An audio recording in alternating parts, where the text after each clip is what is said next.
문학을 탐하고 탐나 제주에서 일어나는 일들을 문학의 눈으로 생각해보는 시간입니다. 탐나는 문학, 문학 욕심꾼 오승주 작가 함께합니다. 어서 오세요. 네, 안녕하세요. 어린이도 이해하는 문학 이야기를 나누고 싶은 문학 욕심꾼 오승주입니다. 네, 반갑습니다. 네, 반갑습니다. 저희가 9월에 그 사회성 있는 만화 소개하고 네, 있잖아요. 맞습니다. 지난 시간에는 우리가 송곳 이 네, 만화를 좀 찌르면 소개를 따가운 송곳. 해드렸죠. 네, 네, 좀 찌르면 따갑지만 그래도 또 이렇게 얘기 안 할 수 없는 네, 그런 맞습니다. 부분들, 불편한 진실.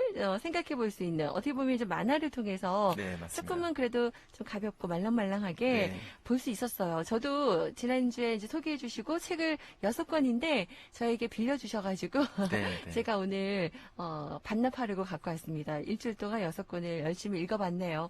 잘 글쎄 다 몰랐던 읽으셨군요. 네, 잘 몰랐던 부분인데 이 노동조합이라든지 뭐 네. 이런 이야기들 저도 좀 이제 관심도 가져야 되겠고 또 우리 살아가는 이야기라서 읽어보고 또 함께 할 수 있었네요. 네. 자, 여러분도 궁금하시다면 저희 다시 보기 방 올려놨으니까요. 내용 한번 보시고 함께 하셔도 좋겠고요. 자, 오늘의 사회성 있는 만화 두 번째 네, 골라오신 두 번째 책이거든요. 네. 자, 예고를 해드렸었잖아요. 지난 시간에. 네, 맞습니다. 네.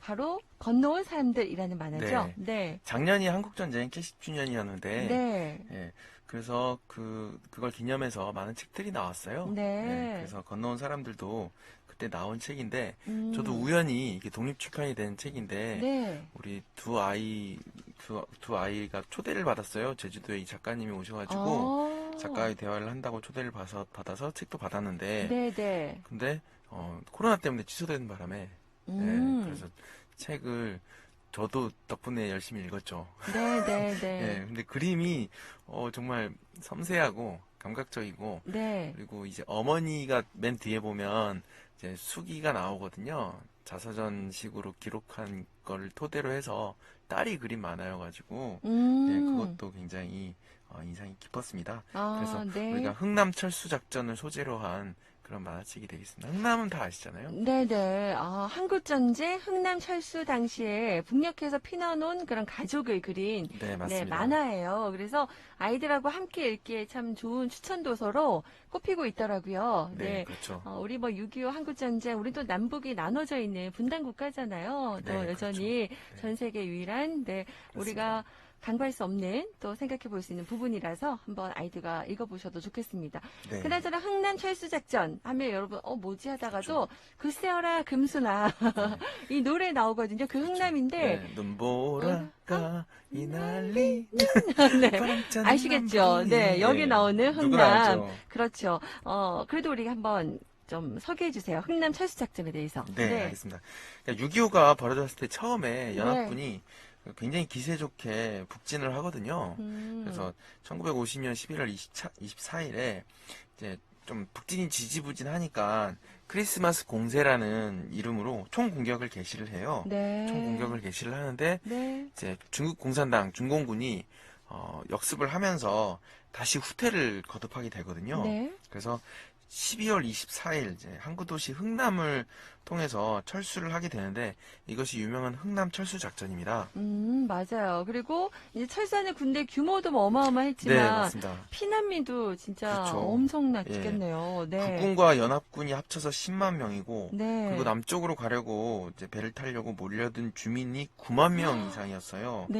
근데 여기에 비해서 배는 아주 작았는데 원래는 이게 미군과 계약된 군수물자를 나르는 화물선이었는데 네. 이 배의 정원 60명, 선창을 다 비워도 2,000명이 최대로 탈 수 있는 이 배에 네. 무려 1만 4천 명이 타서 사흘 동안 무사히 거제도에 입항하는 아주 기적이 일어났죠. 그래서 이것을 도착한 날이 크리스마스거든요. 그래서 네. 크리스마스의 기적이라고 부르고 이 가운데 5명의 아기가 배에서 태어나기도 했습니다. 와, 진짜 생각해보세요, 여러분. 진짜 그 배가 작은 배, 그러니까 2,000명까지 최대 네, 맞습니다. 탈 수 있는 그런 배인데, 무려 사실 그 피난민들, 모두 다 네, 안 태울 수는 없잖아요. 근데 그렇죠. 진짜 기적처럼 어떻게 14,000명이 네, 맞습니다. 군인이랑 피난민이 같이 타서 와, 크리스마스의 기적이라고 불린다. 네, 아마 맞습니다. 영화나 우리 그런 소재 같은 데 네, 소재도 많이들 보셨을 다르죠. 거예요. 예, 그렇죠. 다큐도 그렇고요. 네, 네. 그 과정에서 이제 이 만화에서는 건강한 아기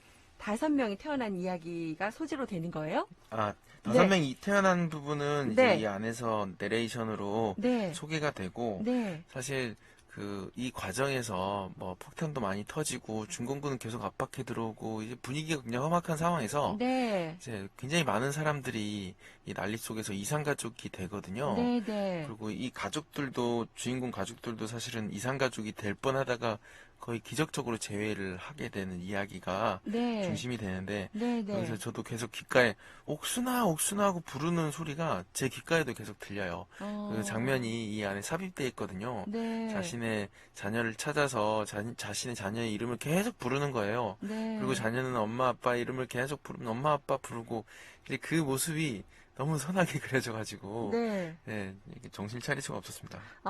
그러고 보니까 얘기 들으면서 영화가 그 인천 상륙작전 영화 장면도 네, 떠오르네요. 맞습니다. 예, 그렇습니다. 맞아, 인천 상륙작전에 보면 이런 이제 내용들이 나와요. 네, 비슷한 내용이 나오죠. 네, 네. 기억하시면 좋을 것 같고요.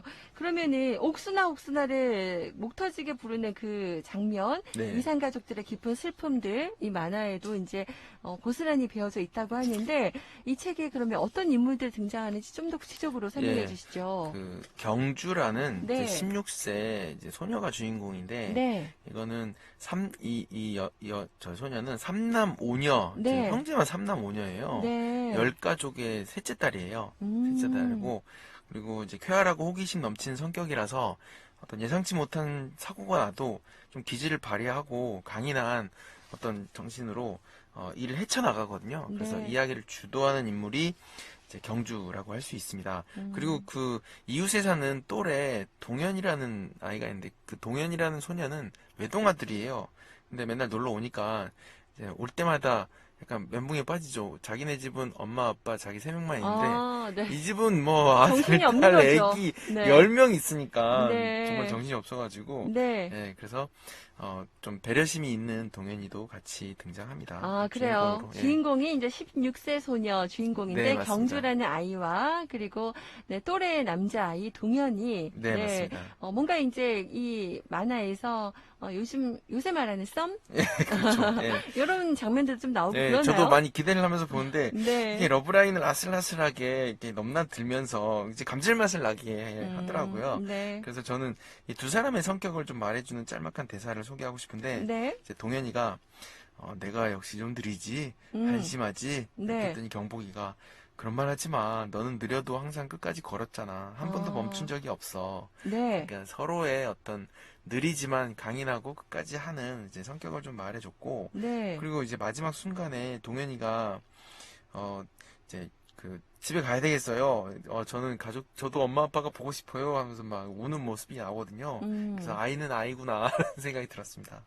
동현이는 이제 북한이 있는 부모가 있고 따로 이제 피난 네, 내려가는 따로 거예요? 혼자만 피난을 피난 가는 그런 내려왔고, 인물이군요. 거기서도 막 실랑이를 하는데 네. 결국 동현이는 배에 타거든요. 근데 아. 동현이도 고민이 되는 거죠. 가족이 있는 북한에 남아있을 것이냐, 네. 아니면 이제 엄마 아빠는 동현이가 안전히 배를 타고 거제도로 가기를 바라는 마음이었고, 그 동현이는 이거 타고 가면 생이별이니까 만나지 이제 못할 것 그 안에 같고. 삽입돼 있는데 그것도 애절하죠, 사연이. 그 이산 가족의 그런 모습들, 네, 장면들을 맞습니다. 우리가 이 만화를 통해서 좀 느껴볼 수 있겠습니다. 그 네, 얼마나 그 당시에는 잠깐이면 괜찮을 거야 했던 이별이 지금 네, 그렇죠. 네, 그렇게 될 줄 정말 알았나요, 그 순간에는. 그러니까요. 네. 이제 그런 생각하면 참 가슴이 먹먹한데 어쨌든 이 경주라는 16세 소녀가 그럼 다 이야기를 좀 끌어가는 주인공인 네, 건가요? 이야기를 끌어가고, 네. 그리고 이제 이 감칠맛 나는 조연도 있는데, 네. 이 넷째 딸 경복이하고 네. 다섯째 아들 명일이가 둘이가 좀 나이대가 비슷해서 네. 같이 어울려서 다니는데, 이 둘이 또 케미가 또 특색이 있는데요. 동생들 그 네. 케미들이 근데 경복이 캐릭터가 좀 특이해요. 좀 엉뚱해가지고 예상치 못한 대사를 치거든요. 네. 근데 피난 가는 배에서 예를 들어서 미군이랑 막 실랑이를 벌이는 거예요. 그러니까 우리 패밀리 10명이라고 10 이렇게 보급품을 나눠주는데 자기네 가족이 10명이라고 10이라고 하는데 그 언니한테 물어봐요. 11가 영어로 뭐야? 11을 알았으면 11명 몫을 받아서 먹을 텐데 10밖에 모르는 거예요. 어머, 맞아요. 아쉽겠네요. 네. 아, 10가족 집안의 셋째 딸, 그래서 10밖에 몰라서. 네, 네. 맞습니다. 그렇지만, 그래도 아주 활발하고, 영어도 모르지만, 또, 그, 외국인 군인하고도 신랑이 벌일 정도로 아주 담대함이 느껴지는. 네, 그렇죠. 그래 10은 알아가지고 이제 그나마 10명분의 몫을 다행이에요. 받은 거죠. 네. 다행이네요. 그래, 이 건너온 사람들, 이 만화, 이 또 사건들이 아마 이제 계속해서 이야기들 나올 텐데, 잠깐만 들어도 약간 그 좀 무거운 주제인데, 그 주인공들이나 가족들을 통해서 약간 뭐 재미라든지 그런 것들도 같이 주는 메시지가 있네요. 네, 아무튼 너무 맞습니다. 기대되는 작품이라는 생각이 들고요. 그러면 이 사건들도 조금 더 어떤 이야기들이 나오는지 설명 좀 부탁해요. 예, 전체적인 흐름은 이제 집에서 북쪽의 어떤 이제 시골 마을에서 가족들이 단란히 살다가 네. 이제 네. 갑자기 흥남부두로 피난을 가야 되는 게 결정돼서 이제 거기까지 가는 과정과 네. 그리고 피난길에서 경복이와 명일이가 갑자기 이제 가족과 헤어지는 장면 그리고 다시 찾아서 헤매는 장면이 중심 사건이고요. 그리고 이제 배 위에서의 시간과 그리고 거제도 장승포에 도착한 이야기 그리고 도착한 날이 또 크리스마스였죠. 그래서 그래서 크리스마스 예, 이브죠. 그래서 네. 중심 사건은 경복과 명일 남매가 이제 그 갑자기 어떤 일이 벌어져서 떨어지게 되는데 우리가 원래 흐름으로 오다가 사실 예상치 못한 흐름이 변화가 생기면 그러면 못 봤던 것들을 보게 되잖아요. 그래서 이 두 어린이가 잃어버린 이 사건은 이 굉장히 다양한 어떤 그 피난의 모습들과 사연들을 보여줍니다. 피난했던 그런 모습들, 그런 사연들을 이 책을 통해 우리에게 전해주고 있고요. 네, 맞습니다. 그 정말 앞서도 말씀드렸지만 그때 헤어지고 나서 지금 평생 만나지 못하는 그런 인상 가족들 네네네. 참 많죠. 그런데 여기 나오는 그런 우리 경복이 또 명일 남매는 어떻게 가족 찾을 수 있나요? 그러니까 이게 그 뒤에 어머니의 수기에서도 한묶음이라는 어떤 사투리로 그러니까 아주 간발의 차이로 찾게 되었는데 간발의 차이로 서로 가족이 헤어지기도 하고 간발의 차이로 만나기도 되는데 경복 남매가 피난 행렬을 따라다니다가 몸에 부딪혀가지고 보따리를 떨어뜨려요. 그럼 이제 좀 속도가 지체가 되잖아요. 네, 근데 우연히 자기 동네에 있던 좀 약간 모자란 형을 만나게 되거든요. 네. 형을 만나서 형이 처음으로 이제 명일이한테 야, 너 하고 이제 얘기를 해주는 거예요. 아주 오랜 시간 동안 아무도 자기들이 이제 유령처럼 있다가 동네 형이 그렇게 해주니까 막 감동받아서 우는데 그 동네 형이 아버지의 위치를 알려주면서 가족이 상봉을 하게 됩니다. 다행이네요. 낯선 곳에서 정말 그 동네 형을 기적처럼 만나게 됐다는 거. 네, 맞습니다. 말씀하신 것처럼 간발의 차이로 가족과 헤어지는 사람도 있고 또 만나는 사람들도 네, 있고 그렇죠. 참 그게 너무나 보따리를 떨어뜨려서 오히려 아쉽습니다. 그렇죠. 네. 그런데요. 그 결국 보따리 떨어뜨린 게 운이 된 네, 거네요. 맞습니다. 전화위복이 되었다라는 네네. 거. 예. 그리고 이 그림이 좀 묵으로 돼 있는 묵그림인데 네. 저도 이번에 처음 알았는데 그 이제 이게 다큐 픽션이라고 하더라고요. 다큐 그림. 픽션? 예, 다큐 픽션이라고 하는데 약간 다큐멘터리 그 느낌의 어떤 그림이라고 할 수 있습니다. 네. 그래서 제가 이 장면에서 이 라디오라서 장면을 소개해드리지 못해서 너무 아쉬운데 베스트 컷을 좀 최대한 제가 묘사로서 네. 표현을 해드리고 싶습니다. 네. 이 건너온 사람들 이 만화의 베스트 컷. 네, 맞습니다. 소개해 네, 주세요. 가장 좀 강렬한 베스트 컷이 우리 이제 북한 말로 맹채식국 망둥이를 맹채시라고 하는데 망둥이국을 가족들이 이렇게 끓여가지고 이제 먹으려는 찰나에 지금 뭐 하시는 거예요? 지금 다 피난 가는데 해서 황급히 이제 가족들이 떠나거든요.